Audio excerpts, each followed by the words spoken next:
नमस्कार विद्यार्थी मित्रांनो, स्वागत आहे तुमचं आमच्या यूट्यूब चॅनलमध्ये.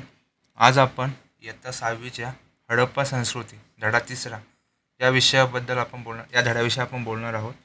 यामध्ये आपण काही प्रश्नोत्तरे घेतली आहेत, त्याबद्दल आपण चर्चा करणार आहोत सविस्तरपणे. तर पाहूया. तर पहिला प्रश्न, दिलेल्या पर्यायांपैकी योग्य पर्याय निवडा. 1. हडप्पा संस्कृतीचा शोध डॅश डॅश या नदीकाठी लागला. तर याचं उत्तर आहे सिंधू नदी. पहिल्या प्रश्नाचं उत्तर आहे सिंधू नदी. दुसरा प्रश्न, हडप्पा संस्कृतीतील महास्नानगृह डॅश डॅश या ठिकाणी आहे. तर याचं उत्तर आहे मोहेंजोदडो. तिसरा प्रश्न आहे, हडप्पा संस्कृतीतील डॅश डॅश या शहराच्या ठिकाणी गोदी सापडली आहे. तर याचं उत्तर आहे लोथल. आता आपण पाहणार आहोत प्रश्न दुसरा, चुकी बरोबर. पहिला प्रश्न आहे, दूरवरच्या प्रदेशांशी असलेला व्यापार हे हडप्पा संस्कृतीच्या विस्ताराचे प्रमुख कारण होते. तर उत्तर आपलं बरोबर आहे. दुसरा प्रश्न, हडप्पा संस्कृतीचे लोक सार्वजनिक आरोग्याबद्दल जागरूक नव्हते. तर उत्तर आहे चूक. तिसरा प्रश्न, हडप्पा संस्कृतीच्या रासाचे कारण व्यापार मंदावणे हे एक होते.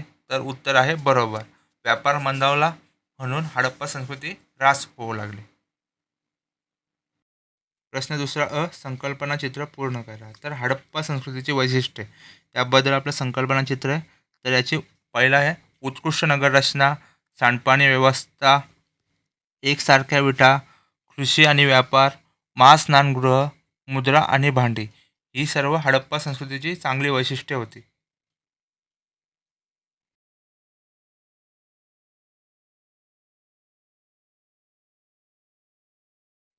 तर आता पुढचा प्रश्न आहे, शब्दकोड्यातून उत्खननातील नगरांची नावे लिहा.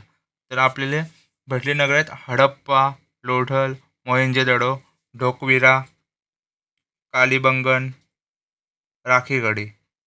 ही 5 अशी शहर आहेत जे आपल्याला 5 अशी नगरं आहेत जी आपल्याला उत्खननामध्ये भेटलेली आहेत.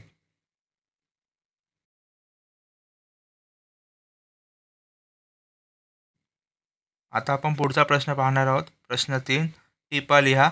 1. मोहेंजोदडो येथील महास्नानगृह.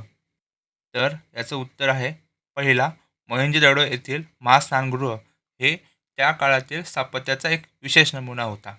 दुसरा, महास्नानगृह आणि आसपासचा परिसर या भागांमध्ये काही धार्मिक विधी केले जात असत असे काही विद्वानांचे मत आहे. तिसरा, महास्नानगृहाचे एक मोठे जलकुंड आहे ज्याची लांबी 12 मीटर, रुंदी 7 मीटर आणि खोली 2.5 मीटर इतकी आहे.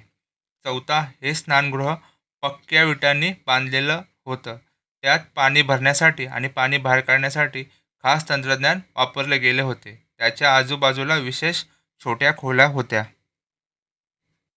पुढचा प्रश्न आहे, हडप्पाकालीन वस्त्र व दागिने. 1. हडप्पाकालीन लोकांची वस्त्रे आणि दागिने त्या काळातील तंत्रज्ञान, सौंदर्यदृष्टी, जीवनशैली याची माहिती देतात. 2. हडप्पा काळातील लोक सुती आणि रेशमी कपडे वापरत असत. 3. हडप्पा संस्कृतीतील लोक दागिने घडवण्यात कुशल होते. ते मातीचे आणि गारगुटीच्या दगडांचे रंगीबेरंगी दागिने, शंख, तांबे, चांदी, सोने यांची मणी बनवत असत. या दागिन्यांना इतर देशात, विशेषतः मेसोपोटेमिया मध्ये खूप मागणी होती. हडप्पा संस्कृतीचे लोक हार, कर्णभूषणे, बाजूबंद, बांगड्या, कंबरपट्टा या अलंकारांचा वापर करत असत. तिसरं, हडप्पाकालीन कला आणि मनोरंजन. 1. हडप्पा संस्कृतीचे लोक प्राण्यांच्या आकृती, खेळणे, मुद्रा तयार करत असत. हडप्पा संस्कृतीत एक कांस्य मूर्ती सापडली आहे जिचे नाव नर्तकी म्हणून ओळखले जाते. हडप्पा संस्कृतीतील खेळणी मातीची बनवत असत. यामध्ये बैल, कुत्रा, हत्ती या प्राण्यांच्या प्रतिकृती तसेच चाकावर फिरणारी गाडी, भिंगरी, शिट्टी यांचा समावेश होता. या प्रकारे हडप्पा संस्कृतीतील लोक मनोरंजनासाठी विविध गोष्टींचा वापर करत असत. पुढचा प्रश्न, नकाशाचे निरीक्षण करून प्रश्नांची उत्तरे लिहा. 1.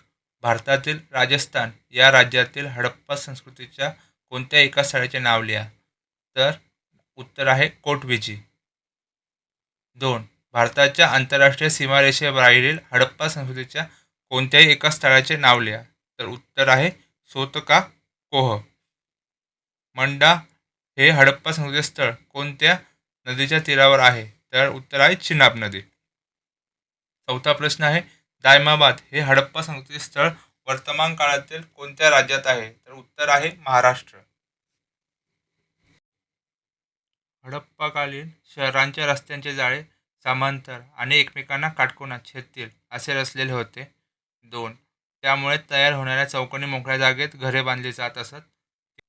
3. नगरांचे सहसा 2 किंवा अधिक विभाग केलेले असत.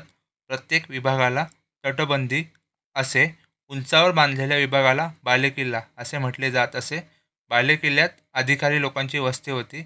याप्रमाणे आपण जर आपल्या रस्त्यांची नगररचना केली तर आपण खूप साऱ्या समस्या नाहीशा करू शकतो.